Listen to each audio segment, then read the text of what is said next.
Hello everyone, I'm back at the wet spot with Cameron. We're going to be looking at plecos, so if you are a pleco lover, you are in for a treat because there are a lot of cool species. Oh boy. Alright, what are we starting with? We are starting with Farluella, probably vittata. If they're not vittata, did they come from Colombia? Yes. Am I going to look at their scutes and figure them out from there? No. Nobody got time for that. Twig cats are great. Do people buy them as algae eaters? Yeah. Do they do a good job with that? Reasonably so. Do they then starve to death or perish due to poor water quality? Yes. Twig cats are awesome. Twig cats are one where if you're throwing them in a less than established tank, you are probably going to be in for a world of hurt. This is a fish that is much trickier than the typically cheap price tag and availability would belie, at least in my opinion. They're really neat. These are tiny little dinky babies. These are going to get realistically about 7 inches long, but it's also 7 inches of stick, so, you know, bioload's load's still pretty low. Farluellas and a lot of these kind of stick catfish guys seem to be reasonably easy to breed in captivity.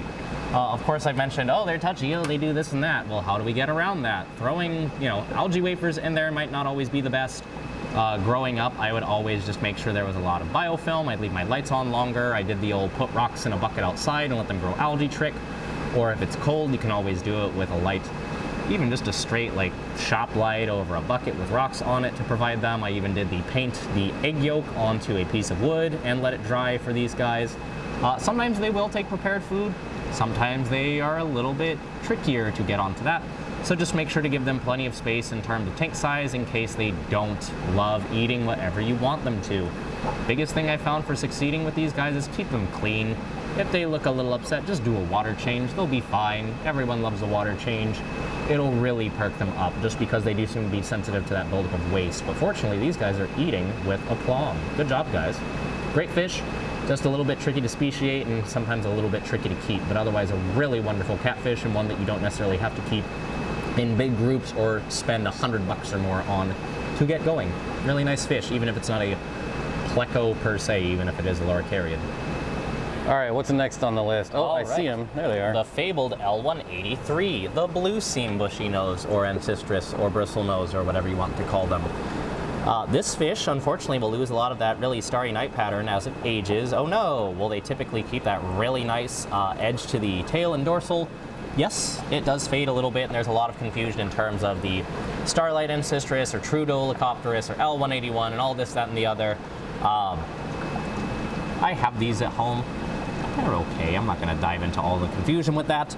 Main thing with these guys that people tend to not have success with is keeping them warmer.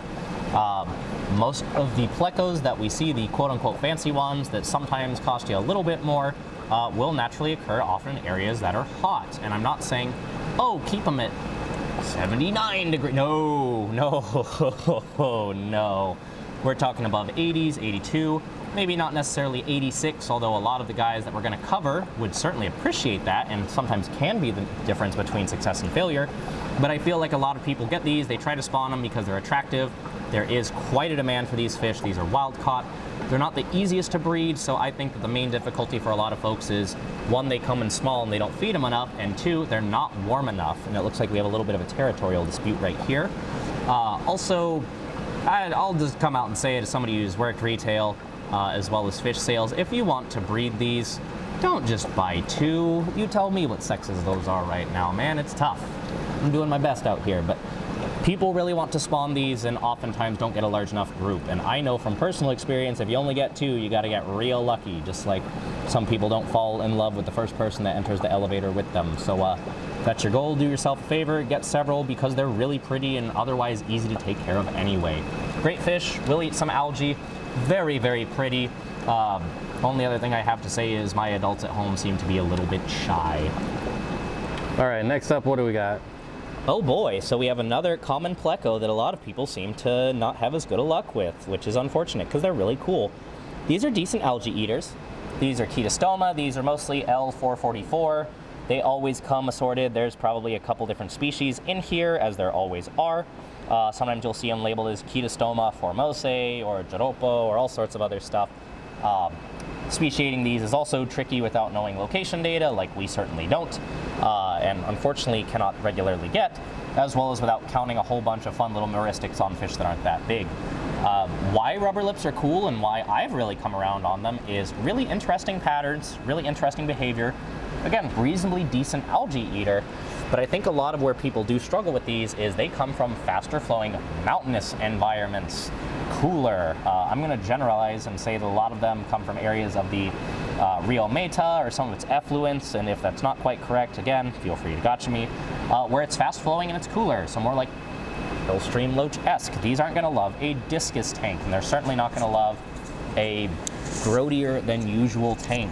These are good algae eaters. They are reasonably hardy, and they're typically pretty inexpensive, but that does mean, unfortunately, for a lot of people, if you're not really up on a water change schedule, you do tend to lose them a bit sooner. Rubber lips, I would say, are more difficult to spawn, or at least haven't been spawned as much as other plecos, I think because a lot of people just haven't tried. It's certainly a much rarer recurrence than a lot of these other guys, but very cool fish, and of course, when I'm not shining a flashlight in their face in the dark, have a really, really pleasant, almost olive green color to them with a nice kind of black lattice pattern on them. Really, really neat fish. Again, very commonplace, very easy to house. In most cases, just comes with a caveat or two. All right, next up, the L226. Tell us about these. I love this fish. Pinaculus chenge comes from Peru. Not a lot of plecos in the hobby come from Peru. Pinaculus are going to be in nature wood eaters. The thought is that they and the genus Panicae are going to have beneficial gut flora, kind of like a termite, that have a symbiotic relationship. They eat the wood, their gut flora gets energy and nutrients from it, so on and so forth, which is why they also make a lot of poo. Less great. Will these guys absolutely dive bomb food like shrimp pellets or bloodworms? Absolutely, or algae wafers. Most Pinaculus I've ever kept tend to be very hungry. Are they a bit more omnivorous than the wood-eating Panicae? Yes, in nature. But do know that a really meat-heavy diet for a lot of these guys is not going to be amazing long-term, and especially if you're trying to spawn them, probably not the best idea.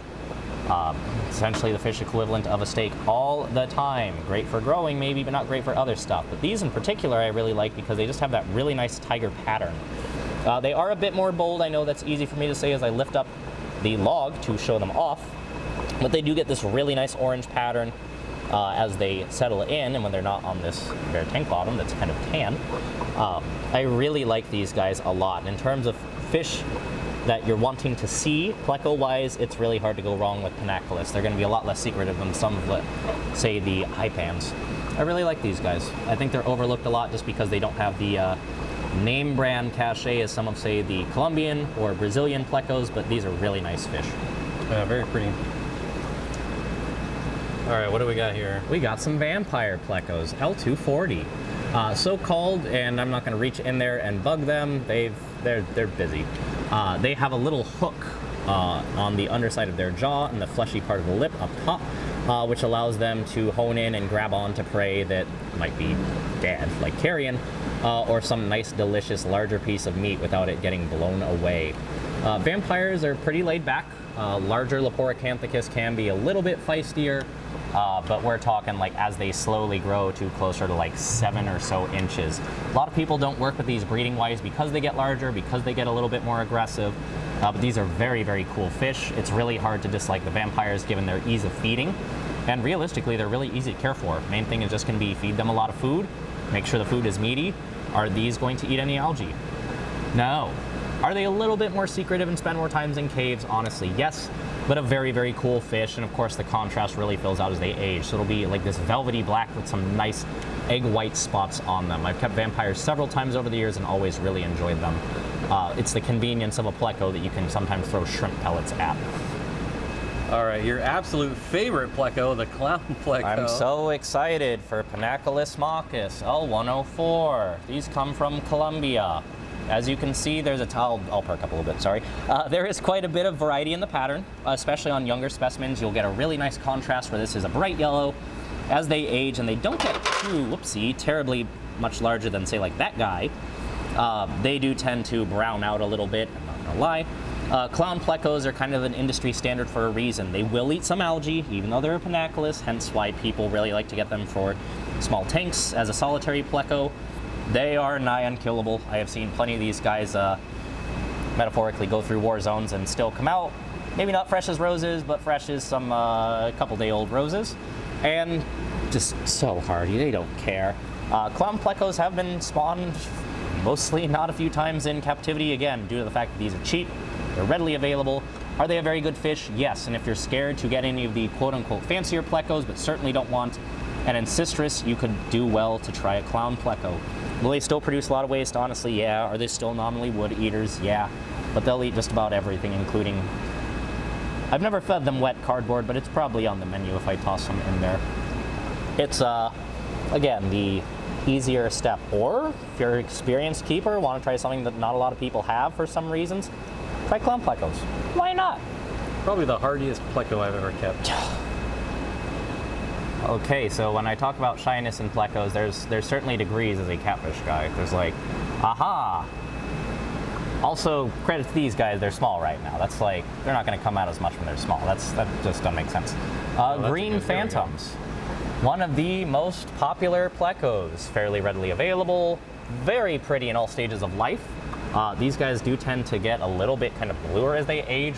I think that's part of the reason why people thought the blue and green phantoms may in fact be the same species. I don't know that I buy it, but they are very similar. Green phantoms eat some algae. They're reasonably sturdy. They don't need to be kept too terribly hot. Have I seen these alongside discus and discus tanks and it mostly work out okay? Yeah. Omnivorous, hemiancistrus are going to be one that's pretty easy to feed. Give them some green matters, give them some manner of meaty foods. Not saying that I recommend them with discus, just saying that I've seen it work for quite a while. In nature, if I'm remembering rightly, these guys do and live naturally in faster moving areas, but not like whipping rapid areas. Beautiful green coloration. Price tag typically isn't too crazy compared to some of these other plecos. They're popular for a reason. They're kind of the blue tang of freshwater plecos, so to speak. Just a lot easier to house, but very nice fish. Kept several green phantoms over the years. Despite what I just had to do as they age, they will come out quite a bit more. This is a fish that I've seen subadults or adults open and on the glass in broad daylight. So certainly one, if you like seeing your algae eater, these would be high up there for me. Yeah, very beautiful. All right, the ever popular leopard frog pleco. Yeah, and just to be clear, that's that guy, not that. Leopard frogs, Picoltia compta, so called because they come from Compton. These are another one that a lot of folks really want to breed because they're popular, they stay small. These are going to be from Brazil, I believe the Rio Tapajos. Stay fairly small, maximum size maybe 4 inches. Very variably colored, very variably patterned, but typically all very attractive. You can see we've sold through most of these guys, it looks like, so we'll probably have a fresh batch coming up in the pipeline. Are they algae eaters? Not really. How Picoltia are going to be more omnivorous. Some mix in there. I'd be lying if I said they wouldn't eat greenery sometimes, but I wouldn't count on it. But they're awfully pretty. Tend to have a higher price tag because they do come out of Brazil, typically longer travel time for a lot of those, and frankly because they're pretty. This is another one, again, people like to try to breed them, so just make sure to get a group, make an investment, because you could sell some of those babies at a good price, but you got to make sure you have some willing participants. Very pretty fish, nothing bad to say about it, just doesn't scratch the itch for me, probably because it's very pretty and small. And probably one of the more common of the fancies. Yep. All right, the L201, tell us about these. Yes, actual L201, the fish of 10,000 names. These are not Hypencistrus inspector, these are not L102, I don't think they're Contradens. There's so much arguing about what these guys are, and even within the scope of this video, what we're filming right now, you can see several different spot sizes and patterns, which is unusual. These guys come from Colombia. They are very hardy. Tend to be very reasonably priced as well. This is a fish that I've seen retail for as low as like 35, 40 bucks. Hypencistrus, going to nominally eat some algae, not too terribly much. Don't need to be kept too terribly warm, pretty adaptable in terms of parameters. I had plenty of these growing up that seemed to be willing to take a beating from less informed teenage Cameron, no problem. Very, very hardy, just again, not something that I would say is going to clean your glass spectacularly, but also not terribly hard to feed. I would say in terms of a pleco that you don't have to treat differently, so to speak, these are going to be absolutely near the top of the list. Kind of like a primo Clown Pleco in a lot of ways, although they do get larger. Maybe 5 inches would be huge. What do we have here? The Ballad of the Thin Man gold nugget, perhaps. Pseudancistris azurini, the lot spot pleco. I really like these guys. L67. So the long and short of these is, if I'm remembering rightly, there we go. These are one of many plecos from Brazil that we see in the hobby that come from the Xingu. What does that mean? That means that one, it's a lot easier to find info on some of these guys, and two, that these are going to naturally come from fast-flowing hot water. And when I say fast-flowing, I mean parts of the Xingu will be rapid areas, difficult to collect and catch fish out of. When I say hot, I mean water temperature 86 plus. Notice how I don't say air temperature, I say water temperature. So these fish like a lot of oxygen, but they also like heat, which is great, because what's that relationship between temperature and oxygen saturation in water again? I think it's, it's the opposite. These guys are adapted to live in crevices between rocks, hence the really slimline body. These guys, I call them the slim gold nugget by virtue of, depending on the specimen, you'll see that really nice yellow seam to the dorsal on these as well. Maximum size, though, of only about 6 inches. So still a little bit more specialized, but a very, very neat fish. When I say specialized on a lot of these plecos, could you keep them in a 33 long or a 40 that don't get too large? Absolutely. Would it behoove you and the fish to have it as a mostly species tank and keep them warm with a power head? Absolutely. For as much as I love catfish at home, the one tank I have that's specifically for plecos, my L102s, it's warm. It's got a big power head, and they're darn near about the only thing in there, because I don't want to throw a bunch of other stuff on them where it's hot, and those come from a slightly cooler river. This is a beautiful fish. Just, again, if you throw this in to eat algae, like a lot of folks kind of approach plecos, you're realistically going to have a dead pleco in a couple months, which is a shame, because these are really, really cool. They also don't appear to be shy at all. No. All right, what do we got going on in here? Oh, we got a twofer. We have some weird ones. These are weird genera. These are weird fish, and of course I like them, and it should hopefully be obvious why. We have over here Pseudancistris genesetiger, the slate pleco. Kind of blackish, whitish, almost greenish as they settle in. So old, although only very recently exported to the aquarium hobby, that they have no L number. They were scientifically described in the 1940s. Wow. I think by Fowler, maybe, question mark. Really, really neat fish, because they don't have a cool L number or a flashy name. Slate never tends to attract potential buyers. Unfortunately, I love slate. It makes such good caves. These guys are really, really cool. You get a beautiful contrast on darker substrate. It's going to be black and white mosaic. Mosaic pleco, coincidentally, might be a better common name for these, but very, very cool fish. Memory serves, only get about 6 inches. Pseudancistris, if I'm remembering rightly, are going to be omnivores, so might eat some algae, but mostly are going to look really, really cool and be obscure. Other guy we have over here is Ancistomus, although they've been in all sorts of genera. Snethlagiae, or Snethlagae, or however you want to say it, which does have a cool common name. The white seam or ghost pleco. It's about 6.5 inches long. I think less popular because who thinks of Ancistomus? Nobody, that's who. And it's going to be more of a grayish, almost greenish, with that beautiful white seam to it. Very, very cool fish, able to change its color fairly rapidly, I would say. A bit more shy. He's upset because I took the pieces of wood out, and he's saying, please stop following me with a flashlight, but a very, very neat fish. Another one out of Brazil that you unfortunately just don't see all that often, I think by virtue of not a ton of demand for it, but a very, very cool one, and one that I think we're really lucky to be able to offer reasonably consistently. Perfect. All right, so we saw the greens, now we're looking at the blues. Tell us about these. This fish seems to get more green as it ages, if I'm remembering rightly. They just kind of like dovetail into looking similar. What can be said about the blue phantom that I didn't already say about the green phantom? Well, it's blue. Both of these species, so to speak, I know these are undescribed. I think I heard up the pipeline that somebody's working on it. This fish gets about 6.5, 7 inches long. Reasonably outgoing, reasonably omnivorous. It's a very cool fish. Not a lot of spawning success with either of the phantoms, the green or blue. Whether that's because they're fairly plentiful coming out of Colombia and the price is low enough that there's not as much of a demand. I believe that there is just quite a degree of difficulty involved. I know that most people said that it was a lot of work to get them to spawn. They are a very cool fish. This is one that I of course, cut my teeth on growing up. They were readily available enough, and they're really pretty. There's a reason that a lot of the times when I've been at the wet spot talking with people, one of the favorite fish in their tank was their green or blue phantom. They're really personable. They come out enough. that you don't need to sit in the dark with a flashlight in front of the tank like I love doing.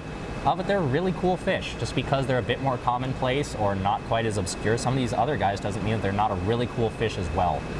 Main thing that's going to apply to these is going to apply to darn near every pleco we'll cover, which is keep them warm enough. Although these don't need to bake, at least 80 degrees would probably be appreciated, and just feed them well and keep them clean. I know that can be tricky. They're not always the fastest to food, but keep your plecos clean. They will appreciate it. You will appreciate it because you'll have a nice, healthy, long-lived pleco. Did we cover gold nuggets? Nope, you didn't have them last time. Oh boy. Yeah, so tell us about these. Oh boy. Here's the director here. What's my angle? Jokes aside, I don't care much for gold nuggets, and the reason. Me neither. I think they're pretty, but I don't know. So of course, this always begs the question: well, why do we have them? Well, there are people out there that do work with these and that do work with them. Gold nuggets are popular because, I mean, look at them. That's stunning. It's one of Planet Catfish's like fish that pops up on the banner when you click on the website. They're a symbol. They're almost like the giant panda of plecos, which is incredible. It should be an autosynclus. Gold nuggets die. They die for people. Why am I saying this? It's my job to talk up these fish and sell them, but for as pretty as they are, they're as difficult to keep alive. They're berry ancistrous, they're aquatic cows, they're constantly grazing. They come as well from the Xingu, where it is hot. They need food, they need oxygen, they need flow. If you don't provide those, at least, I would say even two of the three, you might keep it alive, but it's gonna grow really, really slow, and that's one complaint that a lot of people have is my gold nugget's growing slowly as it's being kept at 80 degrees. Keep them hot. This is not a good fit for your discus tank because your discus tank is going to hopefully be very clean. It might be hot, great. Is there gonna be a lot of algae in there that makes it so you can't see your discus? Probably. These guys would love that. Very difficult to thread the needle on these fish that I think might have been spawned all of once in captivity. They also get big. You can see very large adult gold nuggets that also get much uglier. In pictures of them in nature, they get pretty reasonably large. They can reach up to 10 inches at least. I've heard reports of 12 to 14 even. Is that to say that this fish is just inherently bad? No. Is this a fish that fortunately in nature seems to be very, very fecund and all over the place? Yes, but this is a difficult fish and its availability does not fully cover how tricky these can be. I would argue that these are one of the most difficult plecos to care for long term that we'll get. I would agree with you. Yep. Very cool fish if you really want them long term. Hot, flow, food, big tank. 75-gallon bunch of power heads, crank it up to like 86, 88 degrees. That's your recipe for success. Actual other things on a bit more of a positive note, these are L177, the small spot or a Rai gold nugget pleco. You're going to see varieties of spots that dictate the L number corresponding to them. I believe that they're all considered to be berry ancistrous xanthelis.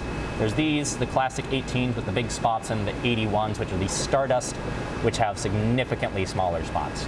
All very pretty, all very neat fish, but all very tricky. All right, what do we got here?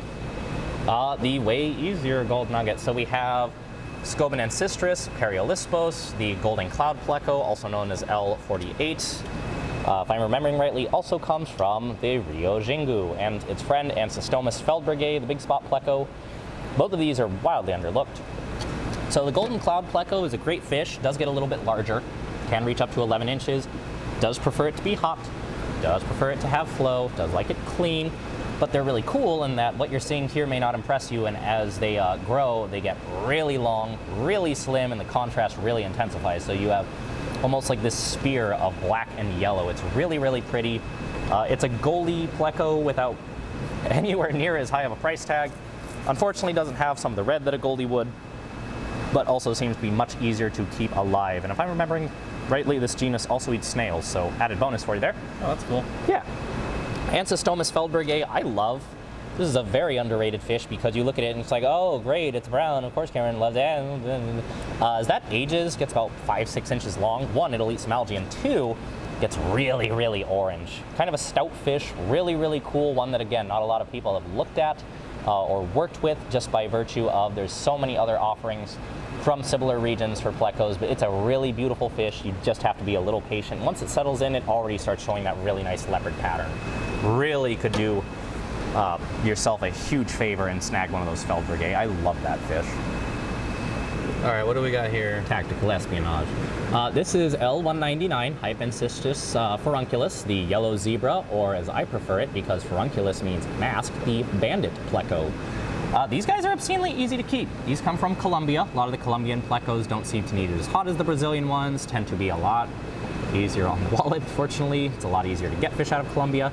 These are really attractive. As much as I dislike what L129, the Colombian zebra pleco, often turns into, these guys hold at their end of the bargain and turn into a very pretty black and white, black and yellow fish. Furunculus don't get too big. One that, again, not a lot of people have worked with, which I think is a shame. They get all of 4 inches. Very easy to keep. A bit more omnivorous than people give them credit for. For many years, people said all Hypencystris are only carnivores, but there's a lot more nuance to it. It's a nice spectrum across the genus, even if admittedly they are all black and white, or black, white, and yellow, or some other thing. But Hypans are popular for a reason. This is a really, really underrated fish, I think. I love Furunculus. As you can see, a little bit shy. There are plenty of fish here in this tank. It doesn't help. It's, what, like 3 o'clock? One thing I will note is that unless they're really well fed and bold, it's hard to trick plecos. We'll have employees here frustrated that their food is getting uneaten because it's daytime. And then if I'm here at 7 p.m., guess who's out eating all the food? It's the plecos. They're nocturnal. What a surprise. So do know that sometimes it's not you. It's not that your lights are necessarily too bright, although they do love the dark. Their body clocks are pretty good. Sometimes you just gotta be patient and turn into me and sit in front of a tank in the dark with a flashlight. It's really fun. Can't recommend it enough. All right, this is one of my favorites. Tell us about these. Oh, cool. Me too. This is one of my favorite fish from the Xingu. It's extremely flat. These have not really been bred in captivity, which, shocker, it's an ancestris and it's really difficult to breed. Whoa. The reason being, as somebody who first spawned these found, is they need really flat caves. These guys in nature occur in like the thinnest of crevices, I think very similar to what like a zebra pleco, L46, would live in. I love ranunculus. For a fish from the Xingu, they don't seem to need quite as warm of water, but they can certainly take it. They seem to be pretty tough. They have that huge shovel head, and of course when they settle in, they'll be this nice jet black. They can get pretty big. I've seen some medusas that were at least 6 inches long. I think the record is like 7. They are ancestris. They'll eat some algae, but frankly, they, by dint of how they occur in nature, aren't going to be just out and about chowing on that.